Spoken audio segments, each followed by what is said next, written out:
And it's nice for 3 Bangaloreans to catch. Yeah. Exactly. Let's promote Bangalore subtly. Yeah. Even though that wasn't very subtle. In this episode today, my agenda is get young people want to be policemen. B, I'm from Bangalore. I hate all the hate that is coming for Bangalore. So I want Bangalore to look nice somehow. Hi, how you been? I'm good. Calling your Sunday? No. So Anucheth, what happens if I make a traffic violation with you in the car? With me? Yeah. That'll be terrible. I was talking to a politician recently and he said the new commissioner doesn't listen to any of us. He does whatever he wants. Yeah, absolutely.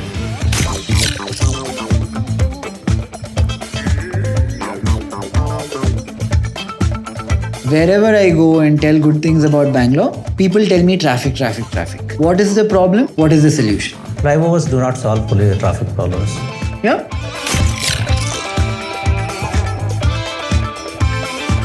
You must have seen some crazy crimes in your career, right? Would you like to narrate one particular The details are so ghastly. Ghastly.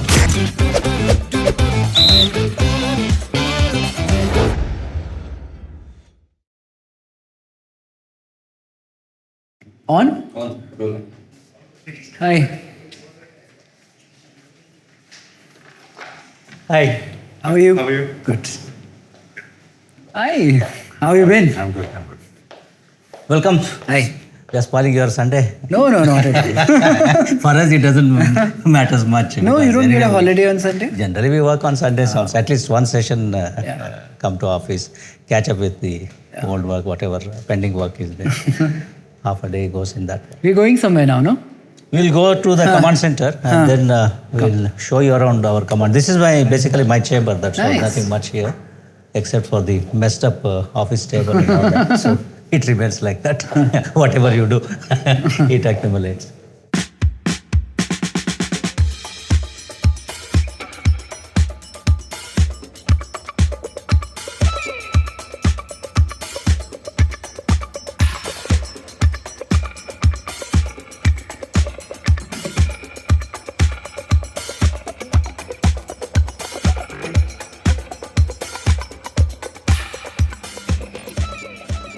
They work all days, is it? They work 24/7, 3 shifts.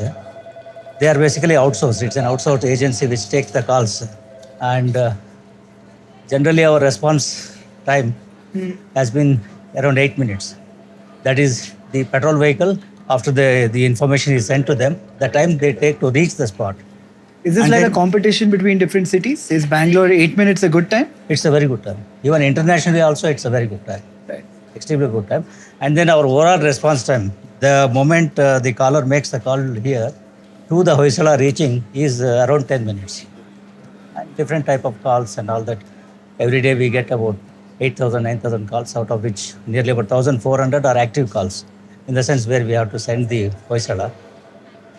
Once the call is attended, after the action taken report is filed by the officer, we also make a follow-up call to the person who has called and ask him whether he is satisfied with the service rendered, whether the Like a quality check. Quality check. And one SMS also goes to the caller with a link, and he can give the feedback also in that. Having a Hoysala control room also. All the Hoysalas are equipped with wireless sets, so they can communicate through wireless set. All Hoysalas have the MDT device. MDT device is the one through which information goes to them. The caller's name, address, type of what is the complaint and all, so that he can reach the spot. This is what the Hoysala patrol vehicle will be having. Right. So whenever a call comes, this is the CFS, call for service. So you can see it and open it and understand the location and the type of complaint what has been raised. And then the mobile number also will be there. In case of any need, you can call that person also. And then like Ola, Uber and all, even we give it them in the map also. They can see, the caller can see on the map where the Hoysala is. This is our CCTV camera command center, wherein a lot of activities can happen here. All the cameras can be, the feed can be seen here. And then we have the VMS, we have the facial recognition. Right. All the bad characters' photos have been uploaded into the system. And the system recognizes. And recognizes. We have put up in very strategic locations, so match comes, and now we are getting results also, especially number plate recognition in accidents and all. They are getting a lot of hit and run cases being solved Right. because of the number plate recognition. And somebody's watching the news all the time. That we have just given so that they should know now what is happening. They should not be in the Right. dark about. This looks so cool though.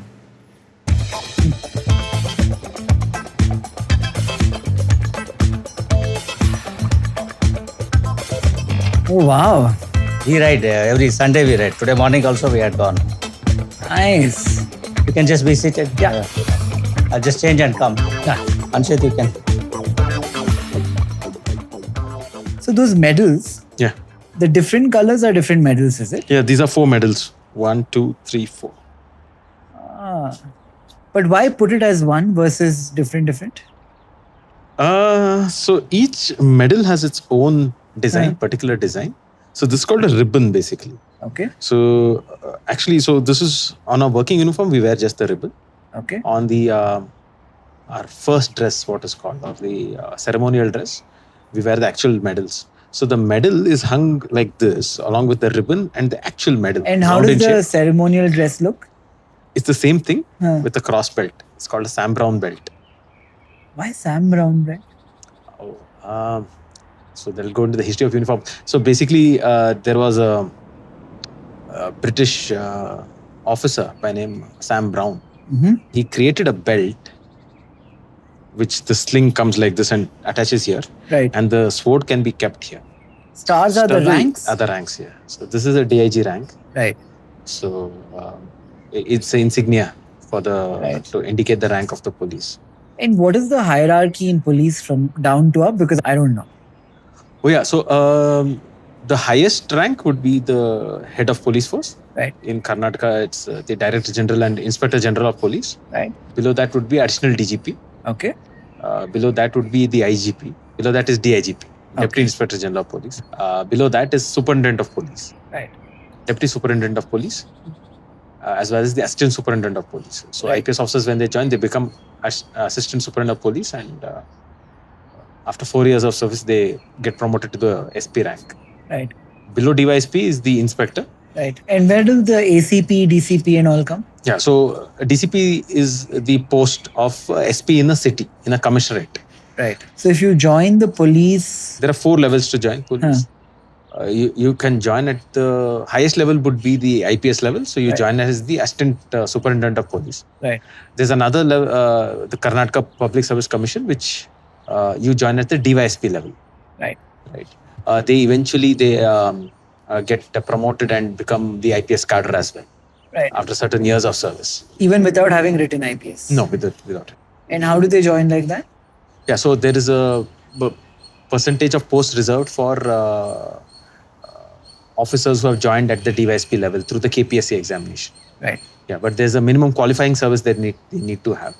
And Right. as the vacancy arises, they get promoted into the IPS. So it's IPS exam, then KPSC? KPSC, so it's called KSPS, the Karnataka State Okay. Police Service, Okay. which you pass through the KPSC exam. And with KPSC, you first become what? DYSP, Right. And with IPS, you become? Assistant SP, Huh. but in 4 years you become SP, Right. Superintendent of Police. Right. The third level of entry is the sub-inspector. Right. So you can join at the sub-inspector level. That examination is again conducted by the recruitment wing of the police department. Okay. And the lowest level is the constabulary.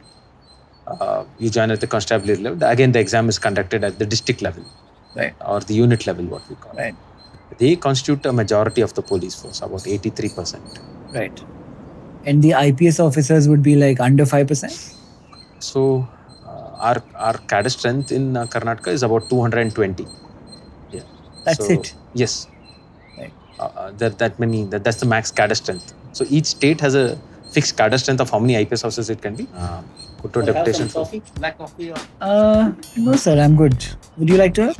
Okay, then I'll try. which one, espresso or black coffee? Black coffee. Basic fundamental actual people who actually do a majority of the work is at the constabulary and the head constabulary. Right. And the officers are senior levels. The basic fundamental unit of policing is the police station. Right. Yeah.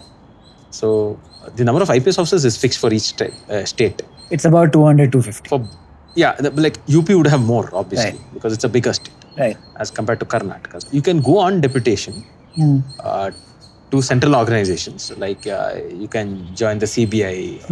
There are parliamentary organizations like CISF and PSF, like that. You can ED and all that, right? Yeah, they are all deputation posts.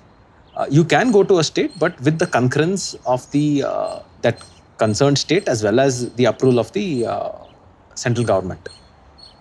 But since UPSC IPS is a national exam, Yeah. once you clear, do you pick Karnataka or is it assigned to you?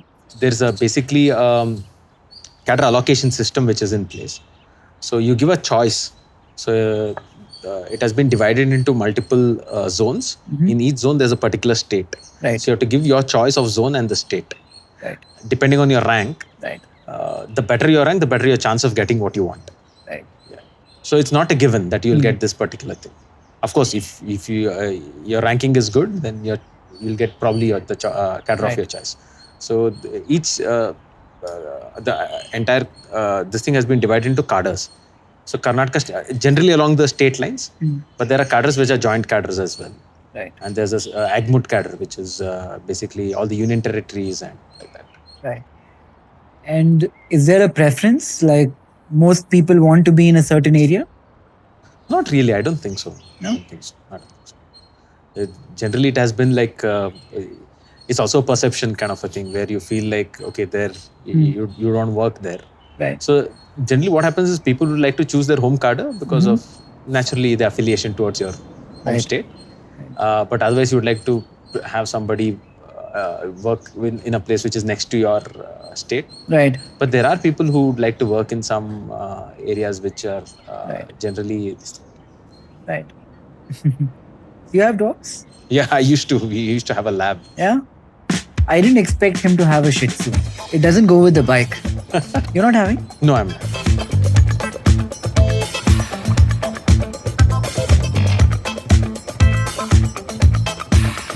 Our podcast is like a charity thing. There's no advertising, there's no sponsorship, nobody pays for anything. In this episode today, my agenda is get young people A to like police guys. B, I'm from Bangalore. I hate all the hate that is coming for Bangalore. So I want Bangalore to look nice somehow. And C is we should get more people to want to be policemen. So, I think the criticism is totally unwarranted. It's a bit much, no? It's just a bit like... too much. I think there's more to No, try to you have to live with the criticism what police gets, because ultimately in police, either you have to be with the victim or with the accused. So if you help the victim, accused will blame you. If you help the accused, the victim will blame you. I'll tell you so better to help the victim and let the accused, let them say what they want. I think the one reason why it becomes so much in the news is in Bombay or Delhi, for example, the airport is close by. Here the airport is 40, 50 kilometers away. So whenever anyone lands, their first experience is a 50-kilometer drive in the city. Especially the airball flyover. Yeah. In Bombay, it's That's where all the problems half the start. distance or one-third the distance. And you have no role in that one. Nothing. What we can do in that? Absolutely nothing. We invested in a new company recently. I did and Axel did. Oh, that A-taxi. Very interesting concept. Yeah, good concept there. Yeah. So it's an electric vehicle. It takes off from almost anywhere. Right now they're thinking on top of the hotels in Bangalore. It has a range of about 160 kilometers. 6 passengers can sit at one time. And the failure points, because helicopters are very risky, because there's one rotor and one wing kind of a thing. This has 6 or 8 of them. And the cost per machine is something like 7-8 crores. They are thinking at a certain price point above Uber, maybe 3x, 4x, 5x. They'll be able to make up for that cost very fast. It's very interesting. Maybe that's the answer. Could be. Yeah. Do you think that's coming? Self-driving vehicles? I know you're really into technology and all of that. It's not the question of technology. It's the question of need, societal need. Do you actually require a self-driving car here is the question at that price. So if you see US, there's a dearth of drivers, especially for long haul trailers like this lumbering and all that, which they're not getting. So there a level 5 or level 4 makes sense. Right. But here there isn't any. So finally, end of the day, societal need will dictate it, is what I feel. It's not a question of technology at all. But maybe the need for the number of cars goes down. Because if you have a self-driving car which is being shared, then you don't have to have your own car. Could be another aspect would be you're stuck in traffic, so you make something productive. You don't can drive. use your time You can use your time Yeah. productively. That could be the other way of thinking. Yeah. Should we go to the next place? Yeah, we should.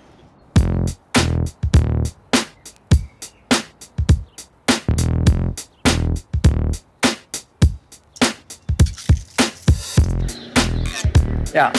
You can right?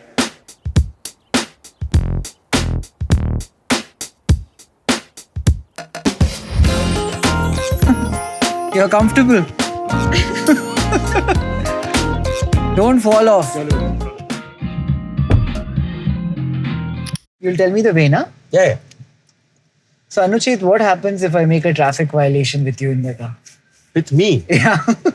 That'll be terrible. No, you need not do anything. You will be captured in some camera and then the challan will come to your house. So you will be made to pay up. Have those prices gone up to break a traffic light and all that? It was the same thing which happened in 2019. Huh. But each state has modified accordingly to the needs of the state. Huh. So no changes at least in Karnataka as of now. It must add up to a lot, right? All these fines in terms of tax collection? Not much, about Not very significant. 150, And 170 police, crores. contrary to popular perception, is not a revenue earning department. The government doesn't expect revenue to be generated out of police department. Yeah?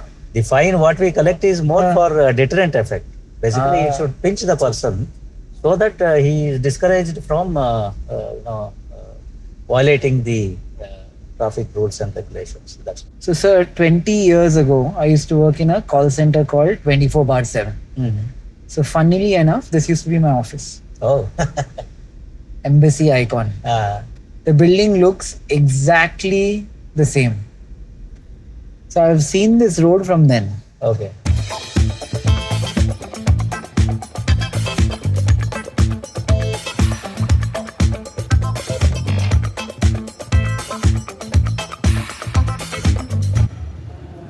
So basically what we have done, we have repurposed the few of the CCTV cameras of the Safe City project, Right. taken the feeds Right. and managed traffic as well as with that.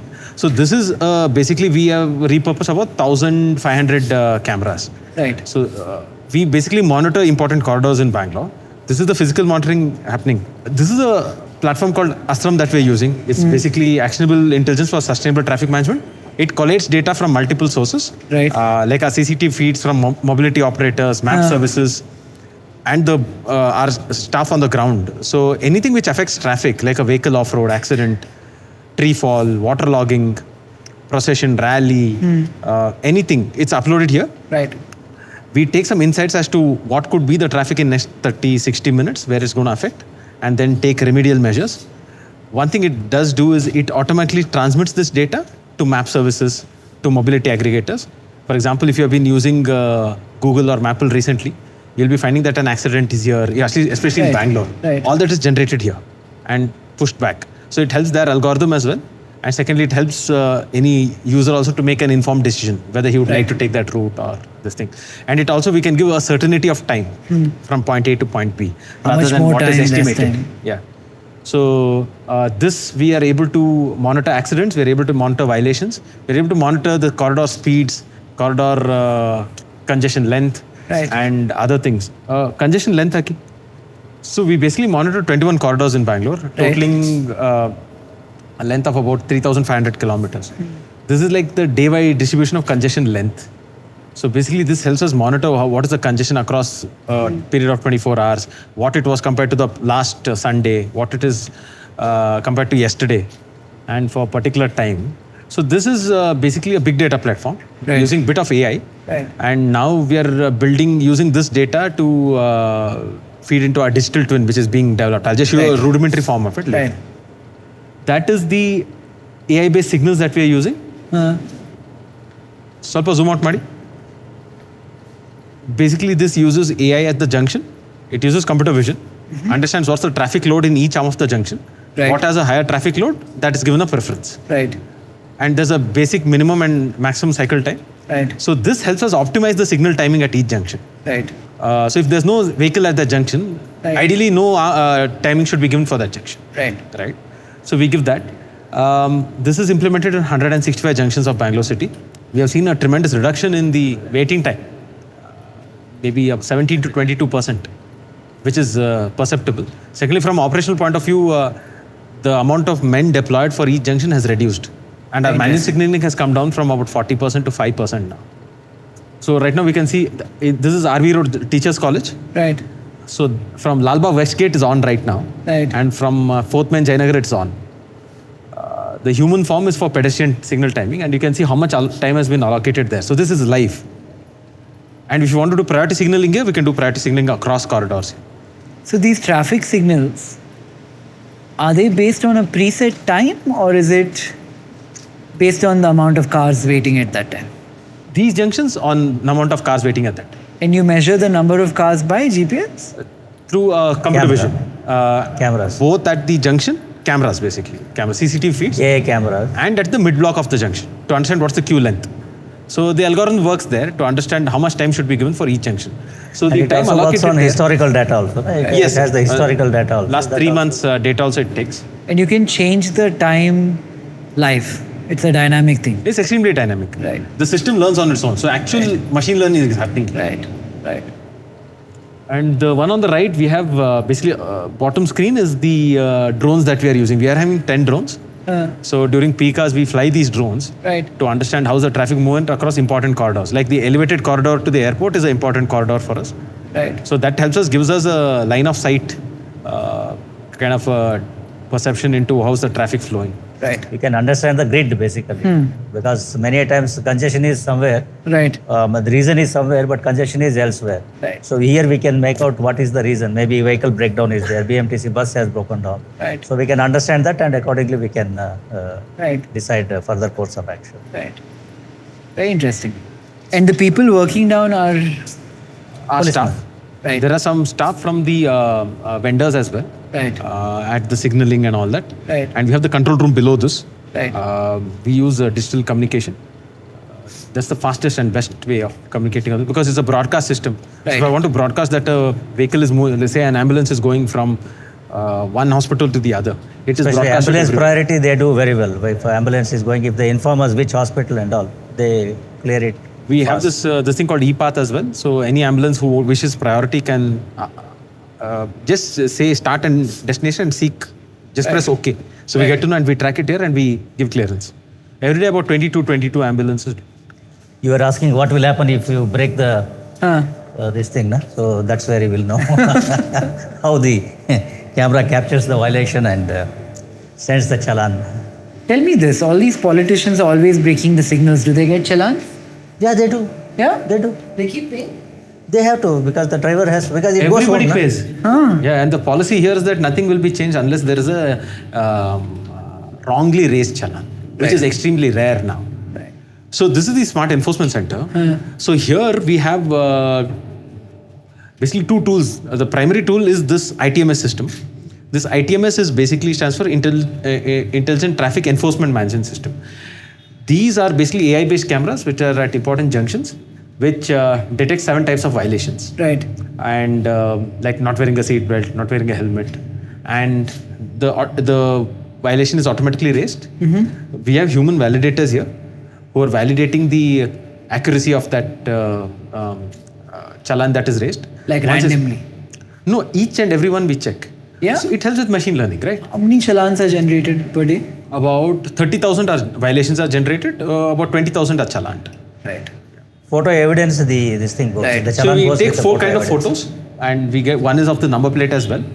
And what happens is because of this we are able to annotate and give it back to the system as well to do the learning. Right. Like when we started off, if you're wearing a black shirt and the seatbelt was black in color, it would not detect. But Right. today it detects. So, and even if we have an error rate of 3%, if you're generating 30,000 violations, that's about 900 to 1,000 a day. So if you generate 1,000 wrong challans, you have 3.65 lakh people in 1 year who have got wrong challans. So And every road is being monitored, you think? Not all roads. Not all roads. In the phase 2, yeah, we'll have almost all roads. We'll have 50 now, plus 25, 75, plus 250. 325 junctions which are monitored, which would cover the entire Bangalore. All the main junctions of Bangalore will cover. We have traffic signal lights in 500 junctions. So 325 junctions would be covered with these cameras. Is it expensive, like this, putting up the camera and then monitoring it? Yeah, so what in the first phase we put up actual hardware and the software to analyze it. But in the second phase, we have repurposed the Safe City cameras. So we just put the AI engine here. Right. It's right there in the next row. Basically, you can challan more number of vehicles, number one. Second thing is that issue of policemen stopping the vehicles and issuing the challan. The physical interface is gone, human interface. And you have a violation photo, right? You have a proof of evidence. So nearly 97% of our challaning is contactless. Contactless. Only 3%, that is drunk driving, then signal jump and a few other specific drives they do. Only that one they do physical enforcement. Rest all is contactless. And the quality of photograph is also good. So that's why jokingly I say it doesn't even just capture the driver wearing seatbelt, even the co-passenger sitting in the front also. So you should be careful with whom you are traveling. Otherwise, if the photo goes home, someone else is sitting there. Photo goes home? Is it by post? By post. Yeah, but your registered address. And if you have a phone number, it comes to your phone number as well. Right. When I was younger, I don't drive now. I've not driven for many years. But when you'd get caught in the night, going somewhere, coming from somewhere, you'd pay a bribe and all that, right? How do you stop that? So that's one way of doing that is this body-worn camera, right? Body-worn camera. So you have this body-worn camera which is live streamed here. But so they can't close it. They can't. They can't switch it off. So, and if they are doing enforcement, then it's mandatory that they switch on the body-worn camera. Especially these drunk driving and all that. But if somebody is charging a fine in cash and the money is not legal per se, he won't be collecting that while he's with the camera on in enforcement, right? Yeah, but that used to happen when cash was the mode of transaction, right? Today, you will not believe it's 99.9% is UPI, cashless. So both are helped, both the cashless payment as well as measures such as this. Right. And it's no longer that we'll randomly do this this thing. Right. It is specific for this particular time of this particular junction. Right. The location is taken here. And complaints do come. Complaints do come about police high-handedness, harassment and all those things. But most of the times we are able to absolve our policemen because of body-worn camera. Now they have also realized that with body-worn camera they are in a better position. So they always switch it on. Any argument, this thing with the public. I must have forwarded to him so many complaints, what public have sent me. I think 99% they all have been absolved with body-worn camera. Only 1 or 2% maybe we have taken action because there is actually something wrong. And another thing is that all the location is monitored. The body-worn camera is there. That is the location of the body-worn camera. And the car and the vehicle as well. All our vehicles are fitted with the IoT devices, which we monitor the GPS. So if we are saying that he has to put in a particular place, our control room verifies he's at that place. Right. So all these things, technology basically.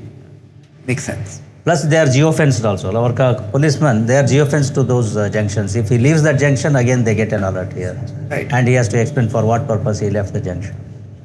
So this is the kind of challan which goes to a person's house. Right. And this QR code, if you scan it, you'll get the photo as well. If a vehicle is registered to me, you also send an SMS, right? If the mobile number is there, Number is there. Yeah. The older vehicles, they are not captured the mobile number. New vehicles, they have captured. Right now we are at about 99.999% accuracy because of the human validation. Prior to that, it was about 95%. But 1 in 10,000 is acceptable. So. Right. Because there will be human errors as well. So the number of errors being generated has reduced. Because if there's no trust in the system, then there's no acceptance. Right. You can only get trust if your data has integrity in it. Right. How the traffic police evolved in Bangalore city over the period. When was the first signal set up? When was the first alcometer used? How they used to do it earlier, hand signal time. Then Very well done, no? The lighting and all that. Old gazettes and all that they have digged out. Press the button, Kannada or English.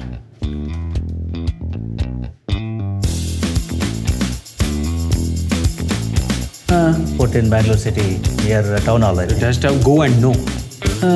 If go was you go. I know.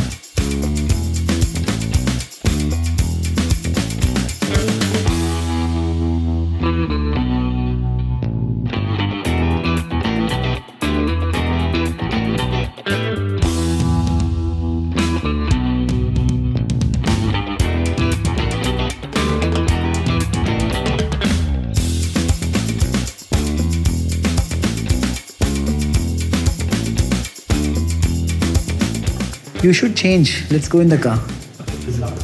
Explain to you this thing. Hi. This is our chat board. Right. So, Does anybody ask? yes, we can. But So, who asks? There is a mic button here. Any public who will comes to the Come here, museum. visit here. interact for with them. I will ask few questions related to congestion. No, don't worry. It's fine.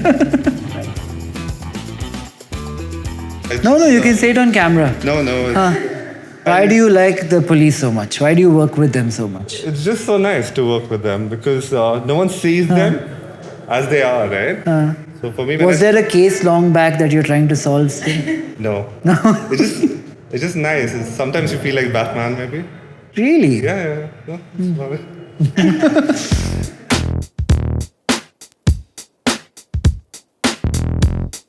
Sir, first big compliment I can pay you is I was talking to a politician recently and he was saying, I don't know what we were talking about keeping restaurants open till late or something like that. And he said, the new commissioner doesn't listen to any of us. He does whatever he wants. Yeah, absolutely. So, coming from a politician, in my view, is a great compliment to you as police commissioner. Would you like to talk about that? How does it feel to be stuck in between all these different worlds in your role? No, it feels nice coming from a politician, definitely. But then again, the politicians also, they expect police officers to enforce law. Right. Once you are enforcing, what they expect from police officers is the impartiality, neutrality, and a little bit of hard work. Where they have a problem is once you start compromising and all that. Right. If you mean business, they like it end of the day. Right. And then once they know that you mean business, then they don't intervene much also. Yeah? That has been my experience. Is it a If easy... then they know that this fellow is not going to listen like the way the politician told you, then they are not going to trouble me. Right. So it saves, our problem also, our headache also. So you can execute, you can do what you want to. And also intentions matter. If your intentions are good, I Intentions think- also. Yeah. Tell me something about your life, sir, from the beginning to now. When did you want to be a policeman? How did you start? Where did you study? No, strictly speaking, police, to become police was not my first option. I tried the civil services examination, that is through the UPSC in the 90s. My father was in the government service. He was a administrative service officer of the state, KS, Right. what they call. So I was exposed to the administrative and bureaucratic environment, but definitely not to the police job as such. Right. But then once I wrote the UPSC exam, I got into the Indian Police Service in 1994. Right. Were you a bright student? It's a tough exam to clear, right? It is, no doubt about that. It requires a lot of hard work. Not, academic knowledge or your intelligence doesn't matter, but it is more of hard work and perseverance. You have to crack the exam, basically. Right. And once I joined the service, luckily I got into the home state. Right. And since then it has been so far so good. How many years in service now? 31 now. And you must have played many roles in the police during that time. Which one has been your favorite? It starts from your ASP days. I was ASP of Puttur subdivision, where Anucheth was also Yes. there as ASP. So that was very good. After that, I have done ASP-ship in about 5 districts. Right. Bijapur, Right. Belgaum, Bangalore, Right. Kolar, Chitradurga, Right. some of these districts. So every position has its own charm and challenge, both of them. some charm, some challenge, some tough assignments. Days have changed also nowadays. Certain things, especially the infusion of technology, has made our job much easier compared to the earlier days, either in detection of crime or even in law and order and other things also. Some things have made it difficult also, like the 24/7 media, social media, and even the RTI and these kind of things. It has made it tough. This is what I was talking about. Now, when they break the signal, will you find them, politicians? No, this won't be. This is a convoy going. Generally, they give the green signal there. They don't break this thing, but generally they get green and go. Generally, when a VVIP convoy is moving, that is the chief minister or the governor, we ensure that the corridor is kept free for their movement. There's a philosopher who used to say, just because of position in society, either by virtue of capitalism or rank in the government, you can't wash away the responsibility you have as a trustee of another's time. It's true. Do you think it's right for VIPs to break lines or break traffic rules in a manner, inconvenience the public, so that they can get from point A to B faster? I would rephrase the question as whether they should enjoy this Privilege. Preferential movement. For a person holding the position of chief minister or even the governor or the prime minister, it becomes all the more necessity. Agreed. And not a matter of, a kind of a show-off kind of a thing. But it becomes a matter of necessity. He has to move. Plus, security concerns also matter. Most of these individuals have a high security threat perception also. So from that perspective also, it has to be ensure that they get free movement. Otherwise, en route something can happen. Yeah. And I think the incumbent government and the Prime Minister has done a good job of reducing how many of these people have that privilege. But do you still feel like there are too many people with that privilege? No, it's on the constitutional posts. So basically the security arrangements or schemes are done as per the position occupied by that individual. Right.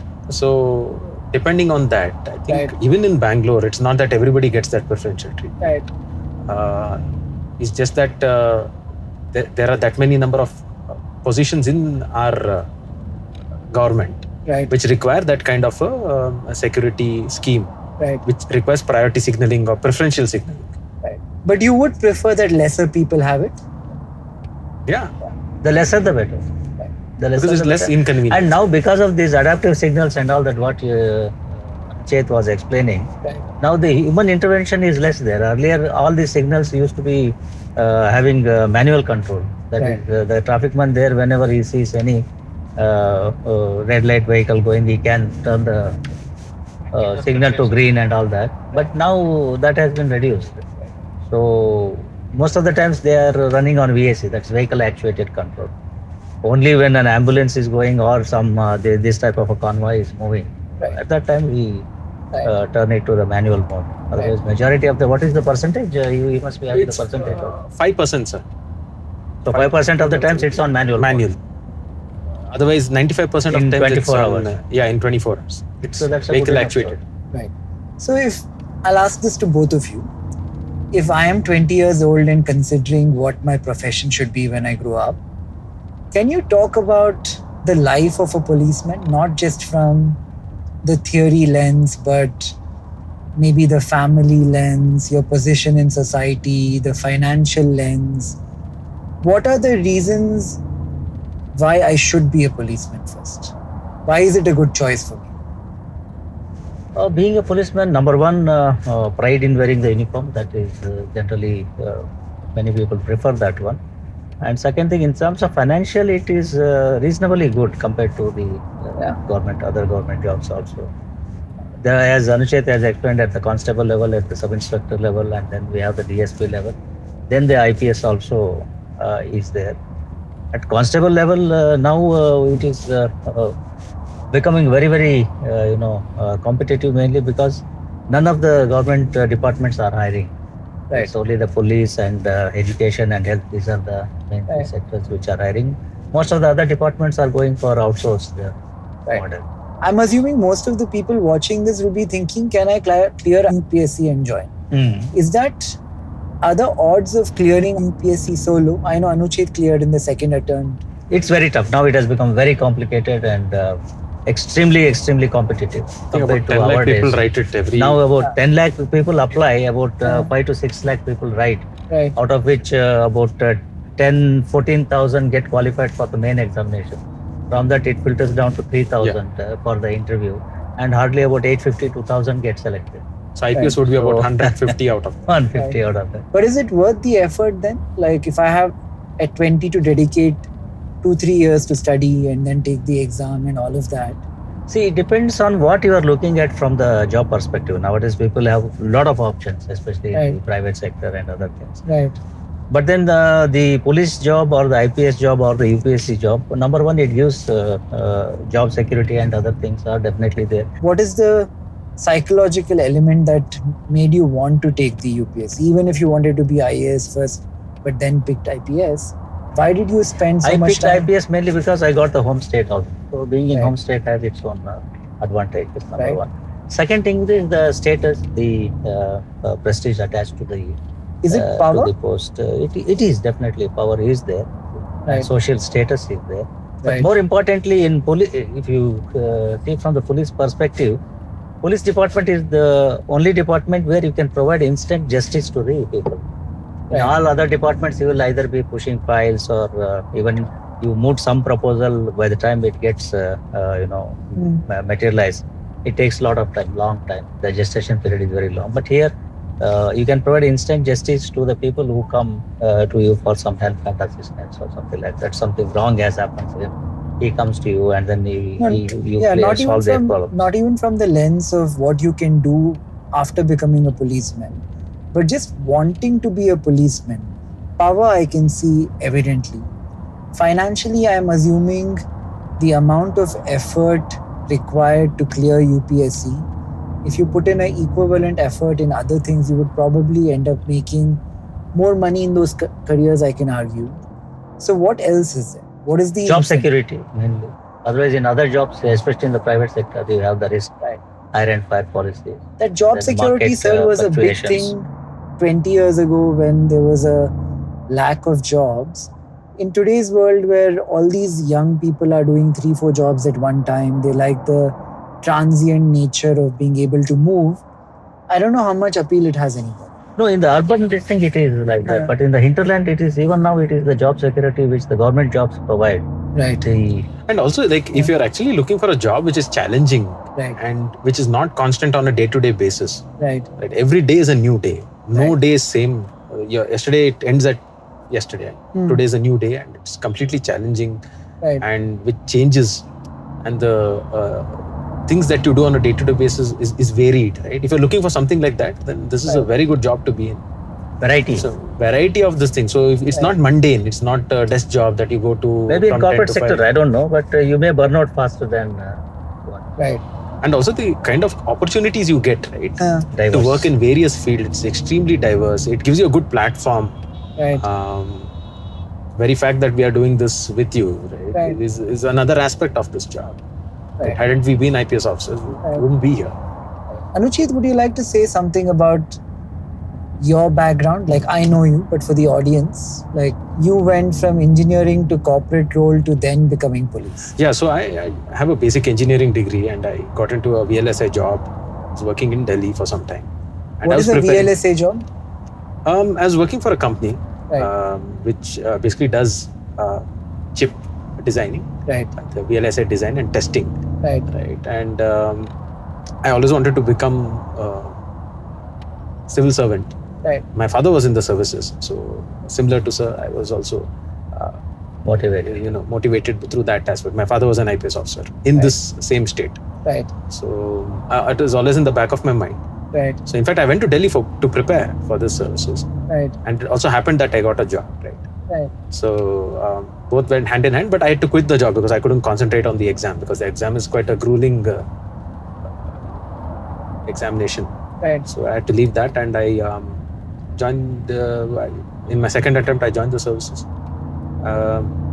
I've seen both sides, although the private sector side not for many, I mean maybe about a year and a half. But I think I would have preferred this for the personality that I have. Which is? Which likes challenges, which doesn't like Plus, he everything has to be seen same. the police department being a police family also. From that perspective, also he has seen. Is it a bit like judiciary? Like the son of a judge will always want to be a judge? Not really. My elder brother never wanted to be anything. Nowadays, none of the bureaucrats' children want to become bureaucrats. You think? Very few. Very few. Yeah? I would assume more people... My younger son is aspiring to become now, but that's a different thing. But generally, it is less. Your older son is a lawyer, right? Yeah, he just finished. Right. So when you have family gatherings and you compare what profession you picked versus other people in your family, how do you compare? Like, what are the metrics that you use to compare? No, as far as I'm concerned, I have no regret. Right. So far, I have no regrets. It has been a really good, whatever postings I have done or whatever job I have done. It has been really good. Although family does suffer. My wife especially feels that being a policeman's wife is tough and difficult because my engagement was postponed by one day. I could not attend my engagement. I have not attended both my sons' naming ceremony. So these kind of sacrifices you have to make, and family also has to make certain sacrifices. That is part of the game. But so far it has been good. So I don't have any regrets. Although I hardly attend any family functions or relatives and other things. But it's good. And does everybody, another problem with the job must be, whoever knows you, extended family, do people always call you for a favor? No. But again, what kind of this thing what kind of barriers or what kind of a line you draw? Right. Once you draw the line that you are not going to, favor anybody Right. within the family or outside, Right. then those things will reduce. Right. Drastically. We are transitioning into the coffee shop.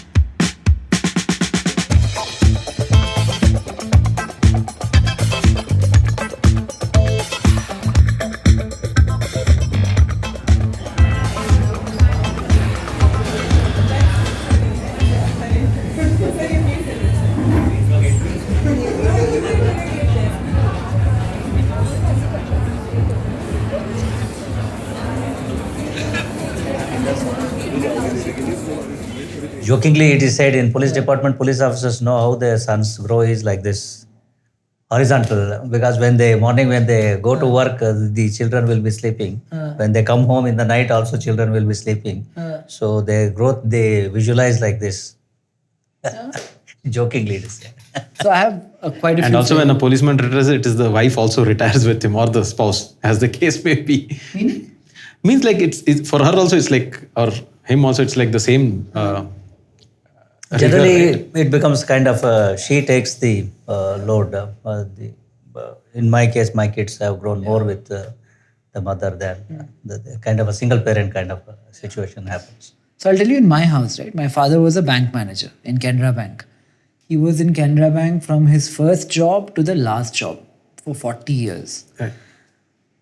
I've seen this life where while he was in the bank, everybody gives him attention because he's the manager and maybe he can sanction a loan or he can do a bunch of things. But the day he retired at 60, suddenly that importance goes away. And in my case, I saw his health also started depleting because suddenly he doesn't have that place to go to every morning and do a certain thing where people are treating him a certain way. How do you cope with that as a policeman? I'm assuming and extrapolating that it must be similar. It is similar, no doubt about it. Post-retirement, yes, everything goes. And here because when you are in a police job, you are always looked up to and you have the status. And the power is attractive. Suddenly, when everything is gone, you have that vacuum. It definitely affects. And because you've had parents in the government, you've probably witnessed that as well. But you still chose to be a policeman? So what happens is, like I saw with my own father, right? So he shifted to education. He became a CEO of education, this thing where they were running institutions. So he went into that. But otherwise, it does happen if that gap happens, because you're full of work till you're 60. Yeah. Not a Post-retirement opportunities also have increased nowadays. Yeah. None of the retired officers are actually retired. So they have retired just for one. That's why From this it is service. said that when you retire, earlier it used to be like retired from life itself. But now it is just retiring from one job. Right. There are so many other opportunities. But this intoxicating power, which has to be intoxicating, like you go anywhere, you're treated differently, especially in uniform, that going away can't be an easy transition, right? Best is not get used to it. Not yet. Yes. It's very hard, no? Easier said than done. Yeah, of course. Until But you it are- shouldn't get in the trappings of power. Which are? Like if you want to be treated selectively, if you want everybody to salute you, or if you're looking for that, Right. I think that goes away with even when you get transferred out of a particular role that you're in. Right. Right? I'm in traffic now, so all the traffic constables and all the officers and all that, they know when my vehicle is going. Right. If I go to a different role next, certainly they will not know. Right. So if you're expecting everybody to, salute you at that, this thing. that visibility, power, and You're going to feel aura, bad. what you call, that fades away. Once fades away. Once you are out of the From profession. a role itself. Yeah. Forget retirement, from one role to the other itself, it changes. So if you don't get into that, then it's fine. And you prepare yourself for all these things. Yeah. So I have many friends in police. I've since I've grown up in Bangalore and I've gone to school, and this has been home for me throughout. I've known them from, like 10 years ago, 15 years ago, whatever. Whenever they go to the government at the central level, like some go to ED, some go to CBI, some go to like SFI, I don't know, different places. A lot of them tell me that our representation, Kannadiga's representation in government is so low. Like, what are your thoughts on that? For various reasons, not just because nobody speaks for us or anything. Officers from Karnataka cadre do not like to go to the center. Forget about us insiders, even the outsiders who have come here, like from other states. Like generally, it is out of every 4 posts, 3 positions will be held by the outsiders, and 1 position is given to the insider, that is the home state persons. Mainly because the cadre is such that it is a very good cadre. Cadre management is very good. The differentiation between the outside officers and inside officers is not much. The political witch hunting which happens in other states is not here. And Bangalore city offers a good, comfortable place to stay for education, for health, and so many other aspects. It's a comfortable place. Right. So people do not prefer to go out. And also historically, the number of people taking up examination was very less. Because you had alternated means of education and employment through engineering, medical, law. Right. So you see a lot of employment opportunities was there apart from government service, right? So historically that was the case. But in the last 10, 15 years, number of people taking this examination from Karnataka is also high. So the number of people getting qualified. The Kannadiga representation in the UPSC. Yeah. Now it has increased. Now it has improved. Now it has tremendously improved. Yeah. If I can say in Kannada, ನಮ್ಮ problem ಏನಂದ್ರೆ, at least according to a few of these people, ನಮ್ಮವ್ರ ಸೆಂಟರಲ್ಲಿ ತುಂಬಾ ಕಮ್ಮಿ ಇದ್ದಾರೆ, ಬೇರೆ States ಅವ್ರು ಜಾಸ್ತಿ ಇದ್ದಾರೆ. ಅದೇ ಸರ್ ಹೇಳ್ದಂಗೆ ಇಲ್ಲಿ ಅವರು ಹೊರಗಡೆ ಹೋಗೋದು ಕಮ್ಮಿ, ಹೊರಗಡೆ ಬಂದವರು ಇಲ್ಲೇ ಉಳ್ಕೋತಾರೆ. ಯಾಕಂದ್ರೆ ಇಲ್ಲಿ ವ್ಯವಸ್ಥೆ ಬಹಳ ಚೆನ್ನಾಗಿದೆ, ವಾತಾವರಣ ಚೆನ್ನಾಗಿದೆ, ಮತ್ತೆ ಅಷ್ಟೊಂದು ಬೇರೆ ಕಡೆ ಇರೋಂಥ ಸಮಸ್ಯೆಗಳಿಲ್ಲ. ಮತ್ತೆ ಈ IPS ಕ್ಯಾಡರ್ ಏನಿದೆ ಬಹಳ ಸುಸೂತ್ರವಾಗಿ ಚೆನ್ನಾಗಿ ನಡ್ಕೊಂಡು ಹೋಗ್ತಾ ಇದೆ. The path to politics through police. Like, I think Anucheth will make a great politician. Is there a path? Is that something you would consider? I think many people who tried this path failed.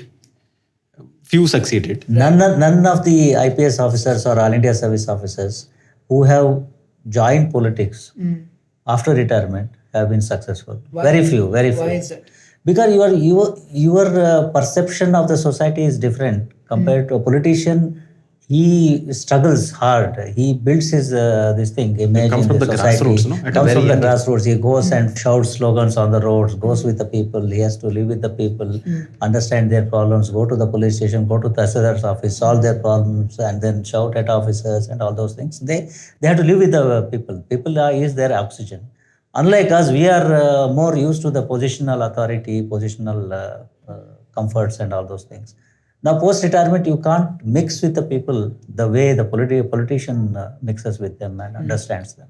So always there is a gap. Right. So because of that gap, they are not been very few You'll have able to been bridge that have been successful. and transition from Unlike those who have left the department early, like there have been some sub-inspectors who have left the department early and then they have joined politics. They have become successful. Second time, third time, they have become MLAs. Some have become ministers also in the past. But not those who have completed their term in the police department and then left the department. And also, I think you need to work hard at it, and you have the energy and the drive when you are, say, 30, 40. Compared to the earlier era of politics, now you cannot parachute and come and do become a success in politics and become a MLA or a End of the day, minister. politician is a mass leader, right? For that constituency, You at have to least. nurture the constituency. You have to nurture it. work with the people, be with them. You have to work hard at it. What skill set makes a good policeman? Inherent talent. Common sense. Common sense. That is for every role, sir. Even in my job.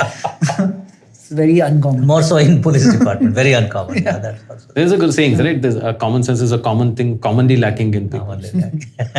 But outside of common sense, how important is being a good orator? Like somebody like you has to Communication skills are probably important. command a big team of policemen. Communication skills are important. So you have to make speeches often. Not lengthy speeches, but then yes, your communication skills have to be good, especially with the public and with your juniors, with your subordinates. Because police is one job where you work with the people, unlike other departments, again, like finance or even other departments also. Here, you have to work with the people. Without people, you cannot function at all. So your communication skills have to be And your ability to convince. He might be agitated. He might be angry with you. convince or confuse, like I jokingly Yeah. say.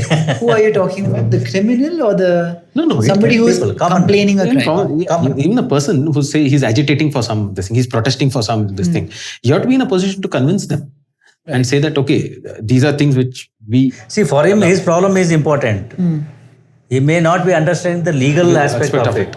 But legally, it may not make a case for us to, say it could be a civil dispute, a dispute between brother and two brothers. So he comes to us for redressal of his grievance. Now, to convince him that this is not a police issue, you have to go to a civil court and other things. You need some communication skills and some convincing ability to talk to him and all that. One friend of mine in police again was saying the budget for a police station to run that is provided to the station is so low that the police almost does not have a choice but to take bribes in order to make the police station run. Oh, that's absolutely. That's again a myth Yeah. or a wrong perception. Yeah. Maybe the case Absolutely maybe not. 15, 20 years back. Not anymore? No, it's not. I think everything is well budgeted for. Right. And you have sufficient budget to take care. It's just that how you plan it. Right? If you plan for something and you budget for it, you do get the required funds. Like for example, what you just saw, like we have been able to do that only through government funding, not through anybody else. Yeah. Yeah, absolutely. It's just that you need to make a case out for it. And anyway, the day-to-day running of the this thing is done. Implement it, execute it properly, Right. so that it's put to good use. You should try this. Podi toast. It's like that idli podi thing Yeah, sure. with bread. Made of bread. With bread. For chutney and the bread. Yeah. It's like chutney and bread. Anucheth, I'm going to ask you a very tough question to answer. Yeah. I'm from Bangalore, as Bangalorean as anybody can be. Right. Wherever I go and tell good things about Bangalore, people tell me traffic. Right. What is the problem? What is the solution? Is there a solution? Yeah, of course. I also think that the problem is overstated because, I don't know, bad PR. Maybe we have not done a good job of saying the story. Maybe this is your chance to redeem that. Yeah, so I think the amount of criticism we get is totally disproportionate to the problem at hand. I think every major metropolitan city across the world faces the issue of traffic because let's face it, cities are magnets or attractive places for employment. It attracts a lot of people and year on year a city grows. The thing with Bangalore has been that post 2000, after the IT boom, there has been a significant explosive growth. And the infrastructure has not commensurately grown with the growth of vehicles or the human population. Now, Bangalore has the highest number of vehicles per 1,000. It's 872 per 1,000 population. It's Is it more than Bombay and more. Delhi? More. Yeah? Simply incomparable. How much is Hyderabad that is number? comparable. It's at about 750. But Bangalore is very high. So we have 1.5 crore population with 1.23 crore vehicle population, right? So with the kind of explosive growth, so the compounded annual growth rate of vehicles is 8%, right? We doubled in between 2013 and 2023. It was 56 lakhs, it became 1.12 crores, right? So if you see that kind of growth rate, infrastructure will never be enough with that. So with that in mind, the government had planned for various public transportation systems to come up. Historically, Bangalore has this problem of lack of public transport facilities. The only public transport facilities before the metro came in was the BMTC buses. Unlike other cities like Kolkata, you had the trams. In Delhi, you had the metro. In Mumbai, you had the Mumbai local, right? Which is not the case here. So Can I tell you a story in between? Yeah. Near my house on Bannerghatta Road, metro construction started, I don't know, 10 years ago. It's still going on. So at some level, like you're saying, public infra has not kept up and maybe it can't. Is it somebody's fault that it hasn't kept up? No, I don't think so. I think end of the day, the intention is what matters, right? See, had there no thinking of we'll improve public transport at all, I think we would have been a worse off situation. Just to give an example, when the Bayapnalli line got connected to the Wildfield line, right? Automatically peak hour traffic reduced by 17%. Automatically. Right? That just shows how just interlinking to this thing or how important public transport is. So now a lot of impetus is given. So the long-term solution to Bangalore's problems are public transport, whether it's K-ride, suburban trains, or it is a metro, increasing the fleet, whatever it is. I think that's the way to go forward, and that's where it is.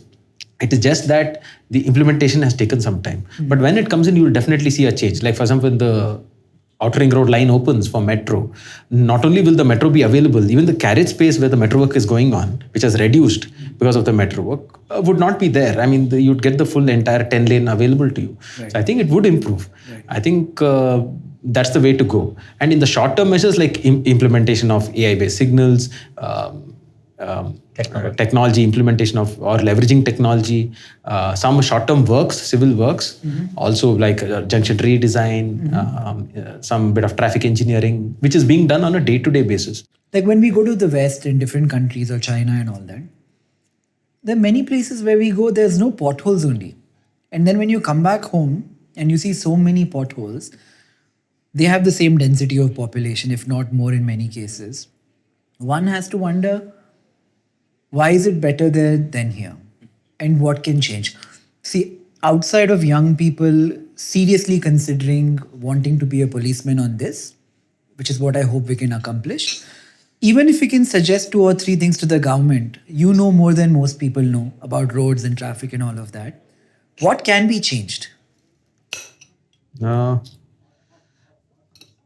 See, I think one is the road usage itself. If you go to good cities, like even Delhi, I mean, let's not compare other cities, Delhi, heavy goods vehicles don't enter Delhi at all. Right? There are terminals where they come and they exit from there. They don't enter the city. So a highway is built according to those standards. You cannot have highway standards inside a city for collector roads or sub-collector roads. There are certain standards which are to be maintained. So if Bangalore had a peripheral network where we could just bypass the heavy goods vehicles, right? All transportation goods, they wouldn't ply on our outer ring road or inside the city. And is that what is damaging the road the most? No. I'm saying the standard of road required for such a heavy vehicle to ply on a regular basis cannot be maintained inside a city. Right? So that's one example of what I'm trying to say. One of the factors for congestion. It can be for road maintenance. The second thing is our drainage systems. Right, our drainage systems need to be improved.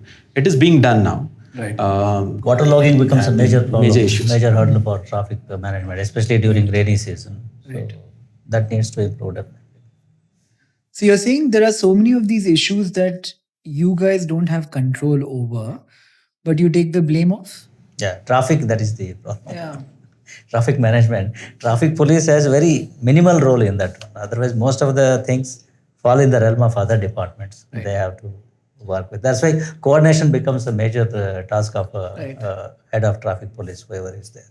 with BBMP, with BDA, with NHAI, so many other agencies you have to work, BWSSB, Right. BESCOM. Right. So, because somebody digs the road, then somebody again digs it. So these kind of problems keep occurring. So Is there any other common sense kind of thing that you think should be implemented by the government but is not being implemented?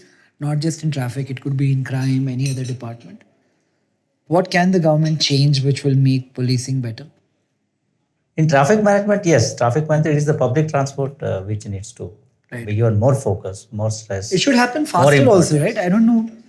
Could the metro not have been built faster? I'm not blaming one government or the other because I think every government has passed by. But shouldn't the metro have been completed faster than the amount of time it has Yeah. taken or is taking? The challenges they face were also like that. The rock format, like for example, that underground rock near Majestica, Vidhan Saudha, no? That's all. The cutting Machine They failed. never expected that kind of a problem to occur. So those kind of things does come up. But then one common sense this thing is that flyovers do not solve traffic problems. Yeah. Just shifts Contrary to congestion from popular one point to the next perception. one. Where Then it why do starts, people keep building flyovers? Even now it's being built. No? That's one of the common sense this thing which is missing probably. So instead of flyover, focus that money and time on Public transport. like metro. Metro. Metro, I don't know if BMTC, increase the strength of BMTC buses and Metro, I don't know if this number is right. Like when me and Anucheth was speaking earlier about that air taxi thing, somebody was telling me to build a kilometer of metro line, it costs something like 150 crores. Long term, can I have a regular coffee? cappuccino. Yeah. yeah. Yeah. Would you like sugar in it? Yeah. With some. You can. You can take this They will also. take. Yeah.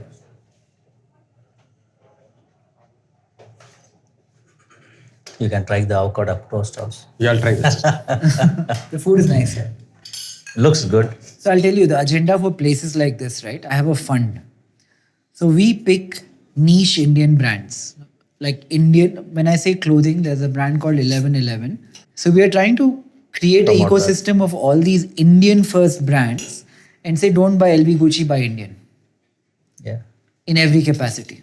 We don't have exposure in the auto space, but we still tell that there also that, buy Indian cars, buy Indian clothes.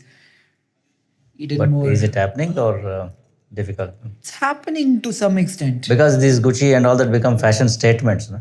So They had, I think, 5-10 years ago, but off late, I don't know. There seems to be a big shift from LV Gucci to, I think, streetwear brands in India. People are using rebellion as a emotion that they're resonating with a lot. What do you think of movies, sir, where hero is beating up police and making police look bad? I think in large part why people are scared of police people is also Bollywood movies. Yeah, Every totally. hero is like, at the end of the movie, the hero is either beating up the corrupt policeman or something on those no, lines. but movies don't reflect the reality, especially the Indian movies. They don't reflect the reality. They might not reflect the reality, but they have a big part to play in the psychology of the masses. Absolutely. That's No, but there are movies which have lionized police as well, right? Singham, The Bank. no either that extreme or this So extreme. but the somewhere in reality between. is not. Reality is somewhere in between. Reality is absolutely missing. I think the only film which came close was Arth Satya. Govind Nihalani 40 years back. Or Yeah. something. Which other Hindi movie or Kannada movie has really come close to depicting police reality? Maybe Sarfarosh to some extent. Yeah, that was a great movie. ಮೊನ್ನೆ Kannada ಇದಿತ್ತಲ್ಲ smiling Buddha ಯಾವ್ದದು KGF ನೋಡಿದಿರಾ? he destroys a police station in that. But people like that. If you watch that movie, when Yash goes to the police station with that automatic thing Yeah. and shoots the whole thing, first thing, no policeman dies in Right. that scene. I was just trying to remember that scene. And then when he walks into the police station, most people, the policemen, are like, oh, Rocky Bhai, I'm so scared of you. They depict that emotion, but the public loves that. Why does the public love a gangster who policemen are scared of? This has been the theme for a long time in many, many movies. It has been stereotyped like that over the years, and that popular perception has remained Like I was watching in the Pushpa minds of of the late. people. Like even there, he goes to a police station, hires all the police people. Like, why do people like this? Is it they are scared of something? What they are scared of is scared of another thing, and that is appealing to them. They find resonance in that. I don't know. We have never psychoanalyzed these things, but I think it's an entertainment factor. I think we should leave it at that. Yeah. I think there's no point. See, the thing is, to be very honest, they don't at least depict reality as it is. And you can't expect it to depict the reality. And if you want to do it, then it's not Otherwise, entertaining. it is no longer a movie. It becomes a documentary. So I think whatever works as an entertainment value, Right. People do so. People will do it. We should see it for what it is, a movie, and enjoy it if possible. Yesterday, I was training with my gym trainer called Shodhan. I know him. Yeah, he was talking about you. He was saying you go for bike rides with that guy Raghu, right? Yeah. He used to also be a gym trainer Yeah. We used to work out together. in the JP Nagar gym. No, now he works out in JP Nagar.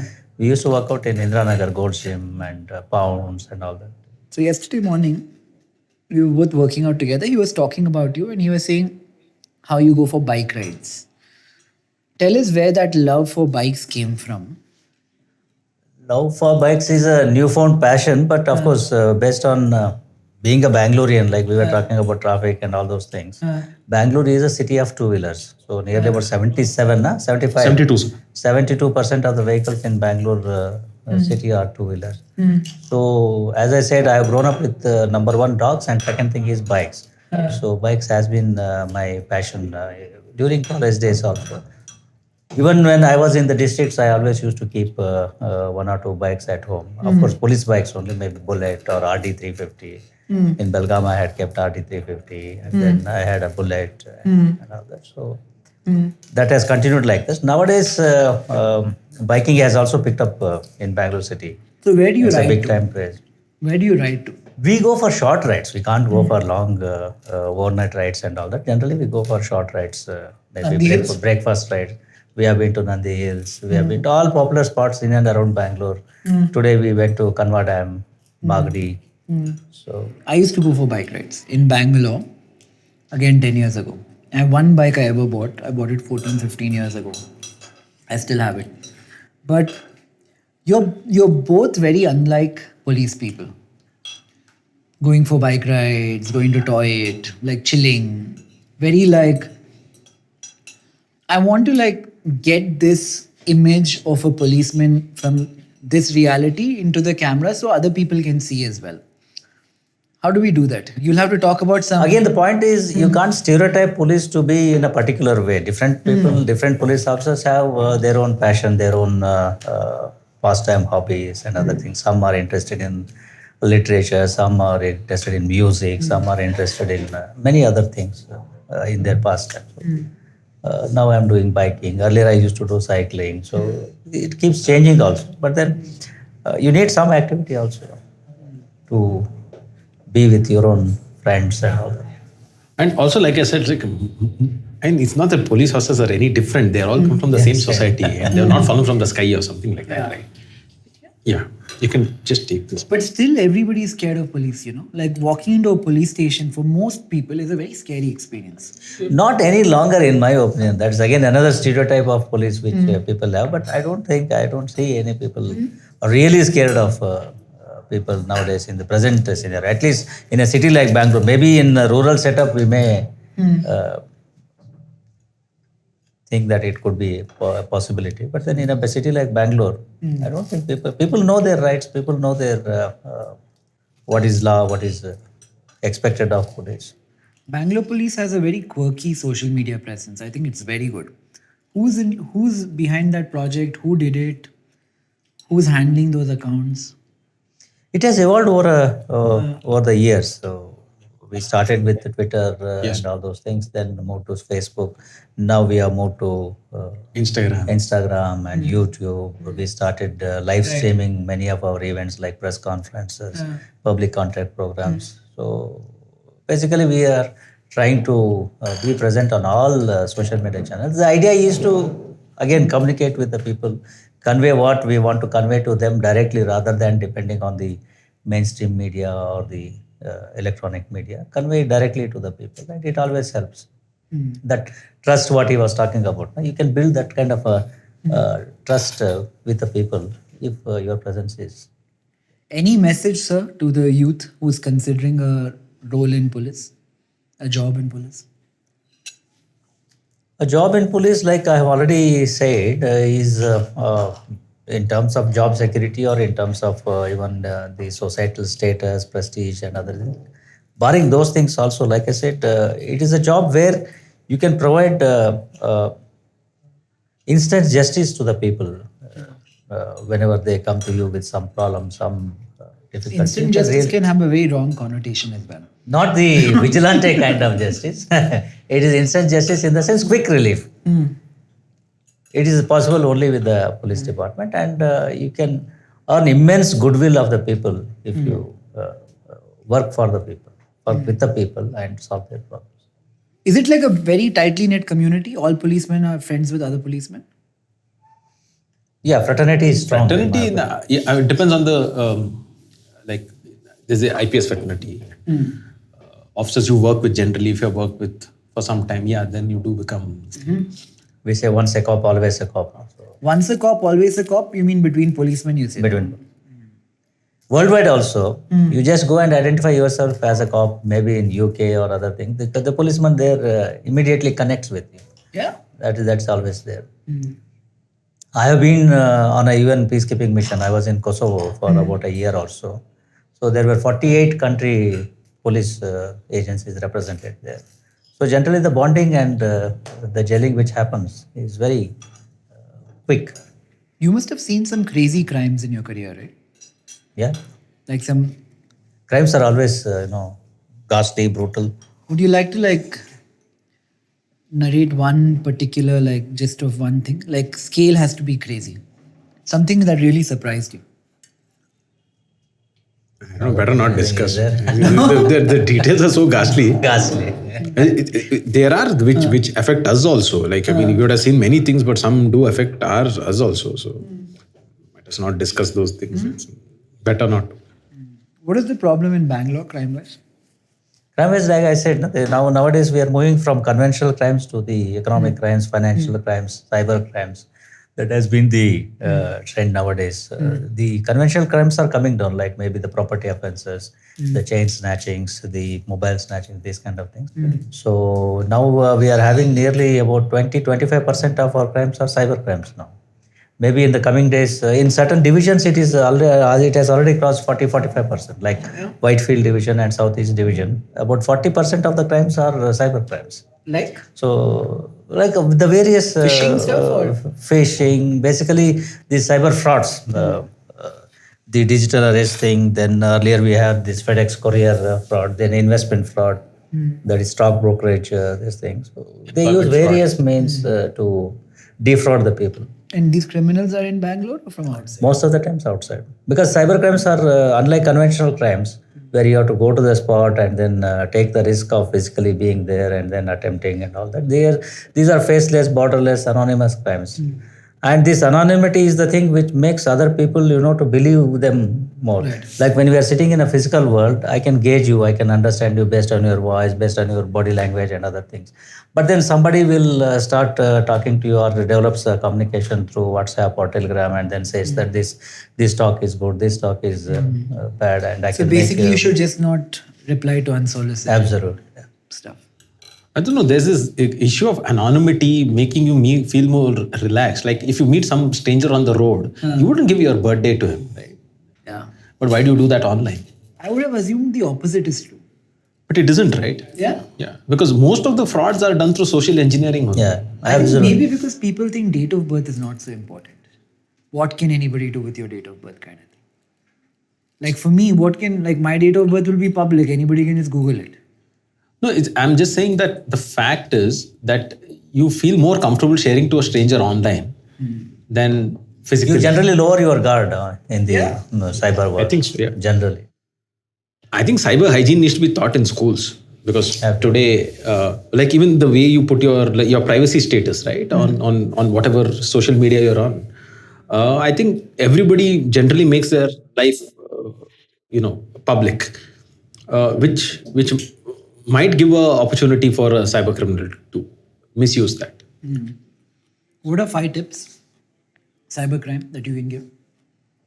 Not to share your personal details, not to share the OTP, not to click these unknown links, and not to listen to any unsolicited advice on this thing. Don't download APK files which you don't know of. And don't transact money matters with strangers. Your bank will not call you. I think there's one simple thing. Again, a common sense. Common sense thing, because banks are, if you go to any bank's website or any this thing, first thing in the ticker is banks do not call you for any this thing, right? So those small tips, if you can remember, and the thing is, in case you fall prey as well, right? It's important to dial 1930 to report it, because there's a mechanism to, at least in financial frauds, to stop the flow. Report it immediately. 1930. Yeah. The chance of getting back your money is more if you report quickly. Now there's a system where everything is integrated with the financial system and all that. So a complaint is raised and that flow of funds is stopped. So there's a high probability of getting back the money. Right? Like in traffic accident, there is a concept of golden hour. So within that 1 hour or so, if the injured is shifted to the hospital, either his survival or the injury rate will be lesser. Survival rate will be higher rather. Similarly, in cybercrimes also, the quicker you inform, the better is the chance of recovery. Anucheth, any final message to the youth who want to be policemen maybe? Yeah, I think it's a very nice, exciting career to be in. If, like I said, if you're service oriented, you want to do something, bring about a change, however small or however incremental it can be. And if you look for a challenging and exciting kind of a job, which varies day to day and gives you a lot of opportunities to work in various sectors, I think this is the job to be in. So anybody interested, please do take it up. Take up one of the 4. Solving crimes has been the kind of a passion for many of the children. Right from young age itself. Sherlock Holmes. Yeah, Sherlock Holmes kind of thing. So nowadays in police department you come across several such cases wherein till the crime is solved, you feel like it's a big puzzle kind of a thing. Once it is solved, then you realize, it's so simple. Unfortunately, there's not been one good series on how investigation is done. Yeah. Right? Sherlock Holmes, have you seen? I love that. Yeah, of course. But not everything is as they make it out to be. Yeah. But there are some connections that you do during any investigation. Right. I think that's some extraordinary cases are there. If they would, I think they would do a good job of making that. If you go into the depth of any investigation, it's really fascinating. It's very fascinating. Really, really fascinating. It'll actually be such a killer show if somebody makes it. But will you, as police, share, because then your methods come out in the open, right? That problem is there.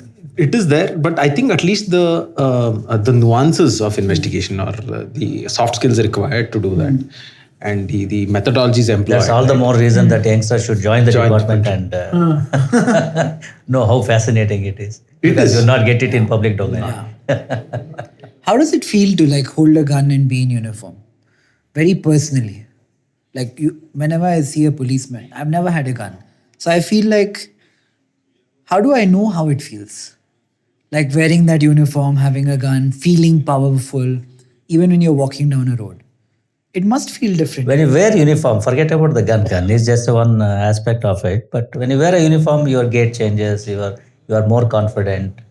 Your attitude, your behavior in public, this thing, and you are looked upon also by the public in that fashion. So generally, the confidence level is higher when you wear uniform compared to when you are not. So that is always there. Weapon is just a part of our job. I don't think we give much importance to it. And nowadays, you hardly get a chance to use it also. At least not at our level. Not. Yeah. And there's a certain amount of pride as well. So I think that pride comes is forth. definitely there. Yeah. Pride of uniform is definitely there. The other person's attitude also changes. Right? Yeah. So, everybody must see you and think something else, right? It's not like seeing a normal person. It isn't. So that's the whole identifier of a khaki uniform, right? So you're identified as police. They may not know your name or XYZ or your rank or whatever it is, but you identify as a police, right? So that itself is like that's the discernible difference between wearing a plain clothes and a uniform. You can actually Forget about the IPS, even the sub-inspector, even the constable also. So his social status, societal, this thing is different compared to a person who is working in other departments or in private. The last part when you guys spoke about uniform and gun, it sounded like, I felt like, wow, this must be a good feeling. I'm trying to figure out what is that trigger where a young kid goes online and says how to be a policeman. What I personally feel is that in India, it requires a social change wherein you no longer say, if you do something wrong, police will come. Yeah. As a kid, if you're going to say, hey, police bartare, illa uta madu, illa maat kedu, police bartare, until you start showing it as a fearful kind of a thing, that's not going to change, is my opinion. Right. What should change will be the fact that it's more after respect of the law, right? And you see them as enforcers of law. Right. That needs to change. Right. And that will happen over a period of time. We are a very nascent, we have this colonial yoke that we need to throw off. It's still not gone. So I think it'll take some time. It is changing, and technology and social media is helping that way, right? To bring about this facet of this thing. So I hope it happens that a person Googles and he finds out, searches for something, and he says, how do I become a police officer and how do I join? It'll be a wonderful thing. I think that's going to increase only. And but I think we need to, like you said, leverage social media now to bring about that perception change, saying that this is also something worth striving for and doing. It just does that the inner workings are not known. Even to us, being a son of a police officer, I did not know how this department works minutely as I do now. Right. What is seen is what's apparent in the uniform or the movies that you see. I think they shape the perception. I think with unfortunately they don't do a good job. They don't do a good job of it. Like it's extremes, right? But then police job is nowadays the most sought after job. If you go by the number of applications, even for policeman's job also, lakhs and lakhs are applying. Sub-inspector's job also, huge number. Huge number of people apply, and the posts are very limited. And there are so many maybe for 500 posts, coaching centers which are coaching people to apply for the job, and then you have the physical component also. So they train you physically also. Then how to solve the question paper. So a lot of coaching centers are thriving. They are doing a big business out of it. Done. Thank you both for doing this, and thank you for making Sunday so much more fun than my normal Sunday would have been like. Hope you guys had fun. Thank you. It has been our pleasure to interact and understand your perspective and your view of the police and all. So it was quite and enjoyable. it's nice for 3 Bangaloreans to catch up. Yeah. Let's promote Bangalore. Absolutely, Even though that wasn't very subtle.